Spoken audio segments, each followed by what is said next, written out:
Bonjour, on se retrouve aujourd'hui pour une recette à base de chou de Bruxelles. Ce petit chou qui va se retrouver sur les étals de septembre à mars. Il va se conserver environ une semaine dans le bac à légumes. Il est assez riche en vitamine C. Je vous livre une recette ici qui va un petit peu neutraliser l'amertume de ce légume. L'amertume qui n'est pas forcément appréciée par tous les palais, qui nécessite un peu une éducation. Si vraiment vous vous y faites pas, il y a une petite astuce au niveau culinaire, c'est d'y ajouter un petit peu de sucrant. La recette, il s'agira en fait de chou de Bruxelles rôti avec de la patate douce et des oignons rouges avec un petit peu de sauce soja, de l'huile de sésame, un petit peu de sucrant, donc ça sera le sirop d'agave et quelques épices. Donc pour 4 personnes, vous aurez donc besoin de 2 oignons rouges, 2 patates douces moyennes, 350 g environ de chou de Bruxelles. Là j'ai enlevé les premières feuilles qui étaient un petit peu abîmées, n'hésitez pas. Vous aurez également besoin d'un petit peu d'ail déshydraté ou d'une belle gousse d'ail fraîche. J'ai du paprika fumé également, ça peut être du paprika classique, un petit peu de graines de sésame, de la fleur de sel. Vous aurez besoin de 3 cuillères à soupe de sauce soja, 4 cuillères à soupe d'huile de sésame et enfin de 2 cuillères à soupe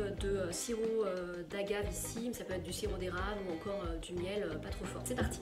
Je commence par couper ma patate douce en cubes, donc là elle est déjà épluchée. Dans un saladier. Je vais pouvoir passer donc au chou de Bruxelles. Je les coupe simplement en deux. C'est coupé en deux, ajouter donc aux patates douces au saladier.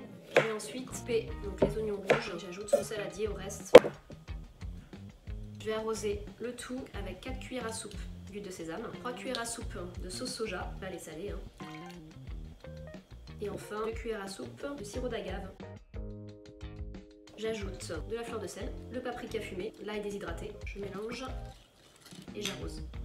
Je répartis ensuite tous ces légumes sur la plaque et je vais enfourner donc une trentaine de minutes à 180, donc à four préchauffé. Et voici le résultat, donc après une trentaine de minutes au four. Je les ai un petit peu retournés de temps en temps. Je vais ajouter donc les graines de sésame torréfiées, accompagner donc ces légumes d'une viande blanche par exemple, une échine de porc ou encore de pâte de riz. C'est fondant, c'est caramélisé